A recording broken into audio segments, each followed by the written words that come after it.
Hey guys, and welcome back to my second upload of the day. You can see I'm currently sitting inside my hotel room in Philadelphia. Now, first off, it's currently just past 9 in the morning over here. I haven't been in the shower yet. I'm extremely jet lagged. I'm just out of it from yesterday.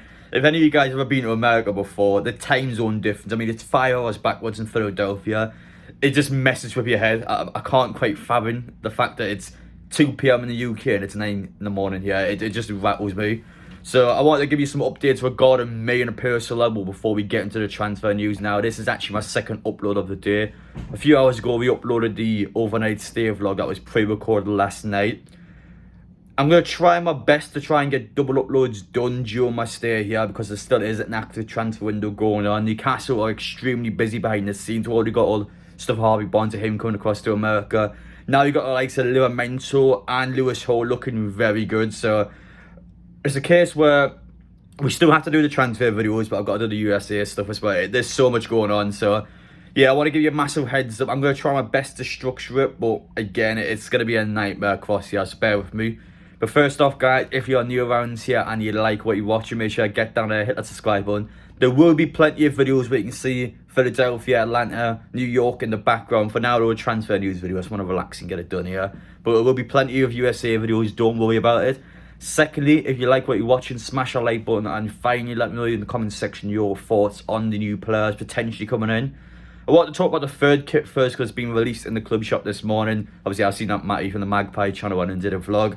The kit looks quite nice from what I've seen. It definitely looks attractable. It looks like something that when I get back, I'm just buying it straight away. So yeah, fair enough. I think it's a new, well, it is a new kit. It's good. I think it's a good one. You can probably tell I'm a bit flustered. Apologies, guys. But I wanted to begin off by talking about Harvey Barnes briefly yesterday because when I was traveling across to America, he was at St. James's Park and the training ground completing all of his media duties.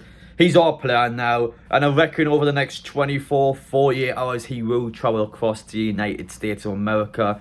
My prediction, I'm still standing by the second game in Atlanta. That's when I think he'll either make his debut or it's his first match when he's visibly watching it. He might be potentially watching the first one, but I'm still going to go with the second one personally. And secondly, Joelinton, speaking about Newcastle Airport, Joelinton's actually passed his visa issues now. He's coming across to join up the rest of the team. That was a big one because he had to go down to London to the embassy and get his stuff sorted out due to the fact he got arrested earlier in the year for drink driving. So he's managed to get that part sorted, and just like in my vlog yesterday I saw Reece James, he's now going to be going for the customs as well. So yeah, big Joelinton's coming with the squad. I can't wait to see him. Newcastle have got their full team with the exception of Joelinton and Saint-Maximin because he's going to go over to Saudi Arabia, and that's where these big transfers come in now. And just as a final goodbye to Joelinton and Saint-Maximin, one of the Newcastle fans, Thomas Robertson, he wanted credit for it. So he had actually went to Maximin's house yesterday when the players about to leave his family, and Saint-Maximin was actually telling him he's always going to be a Geordie, he's going to miss all the Newcastle fans. It's quite a bittersweet, sad end, and someone that I did like a lot now on a personal level for me.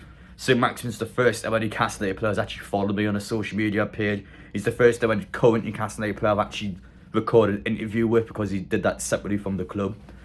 And it was just a thing where he was trying to promote his Helios banner. Yes, obviously in a business sense, there was always things he wanted to do for himself, but he still did that. He still did that for the fans. He still did that for content creators such as myself. It's just nice. It was a great opportunity. So I wish him all the best. Ultimately, it's just one of them ones. I never thought Saint-Maximin would be a long-term player in Eddie Howe. It just hasn't clicked since Eddie Howe's came in. It just hasn't, the spark just hasn't started. He had those little blimps, Man City home, for example, the best match of his career, but it just never was consistent. Eddie Howe just never really seemed to be that keen on him. It's happening, it's all and done with now, and because of that, it's a massive butterfly effect where Harvey Barnes has joined the football club. The second one we'll talk about first is Tino Livramento. So this one over the past 24 hours, again, it's really sparking up. A player that originally a couple of weeks ago looked like Newcastle was going to sign and went flat due to how much money Southampton was wanting.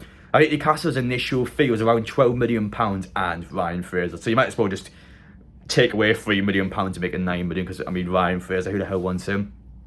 So Newcastle did try offload Fraser with £12 million to Southampton. Didn't work at the time, but now that we've got the money in for Maximin, all of a sudden it's sparked up again. Newcastle are going back in for Livramento. This time it looks like we're going to get it done. I can't say 100% yet. I can't class as a done deal. Here we go, as Romano would say. But it definitely looks like it's in a positive direction. Someone that is going to be back with the Kieran Trippier. I think it says a little bit about Harrison Ashby though, because we kind of got him last January to do that job. And the fact we're getting an RA back in suggests to me that Ashby just isn't all it so far. So we'll have to see what happens. But yeah, Livramento is going to be number 3 as things stand. But it could potentially even be a number 4. I think the best way to introduce Lewis Hall is by actually talking about Pete Graves' recent tweet first, because he's claiming that Newcastle United are in fact going for a left back, but it's likely to be a loan deal with a potential option to buy. But it looks like Newcastle are making sure that under financial fair play will utilise the loan market, which is always something that's quite smart to do. As for Lewis Hall, the current Chelsea left back, he is good. I've watched a lot of him for Chelsea. Definitely someone, if Newcastle can get him on loan with an option to buy as well, someone we'll be licking our lips at. He's definitely someone that I think is going to be good long term for us. Now I want to begin off by actually talking about the fact that Livramento, Hall and Barnes actually have the same agency. I think that's a very valid and important point, especially in today's transfer market and how the modern world works.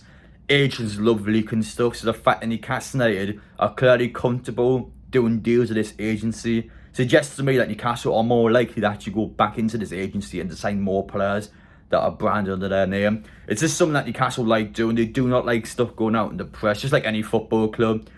But I think Barella was kind of the smoke screen we saw at the start of the window. Newcastle swooped in the back door and signed Sandro Tonali. So sometimes the club can use it there, best ability, but the majority of the time the club does not like it when stuff gets leaked online. Now, one thing Newcastle fans have been claiming as well is that Lewis Hall has actually started recently following Newcastle United players.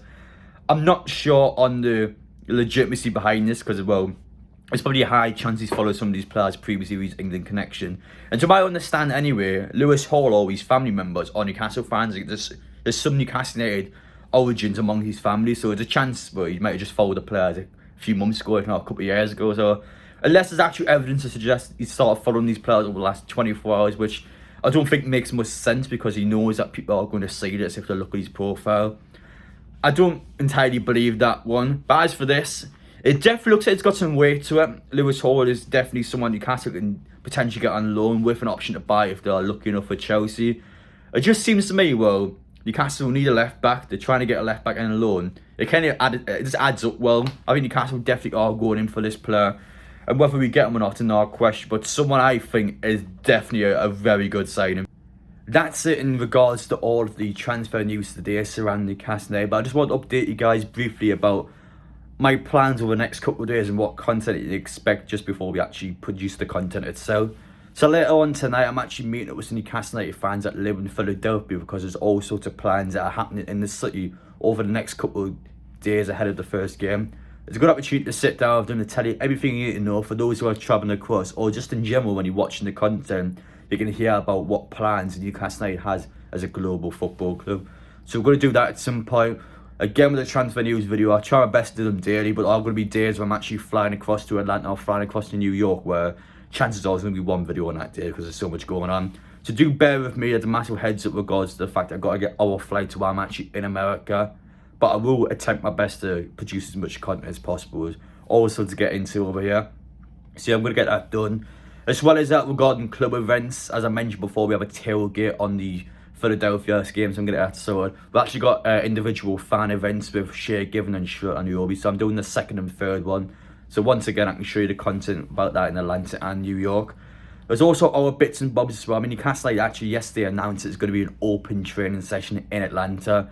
So the confirmation codes come back today for that. I replied when I was on the plane yesterday. I'm hoping I get it approved.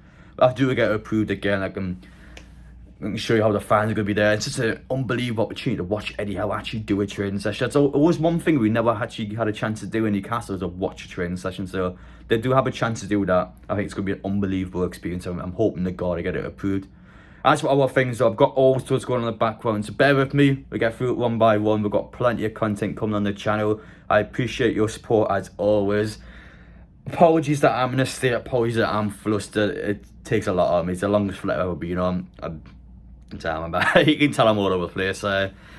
It's just, I mean, it's 9 AM over here. It just feels so weird. But we'll get used to it though. I'm going to be all ready. Again, if you haven't watched the overnight stay vlog yet, make sure to do that. I appreciate you guys watching. Stay tuned. You do not want to miss any of the upcoming content. There was plenty to get into. Thank you all for watching, and I will see you all in the next one.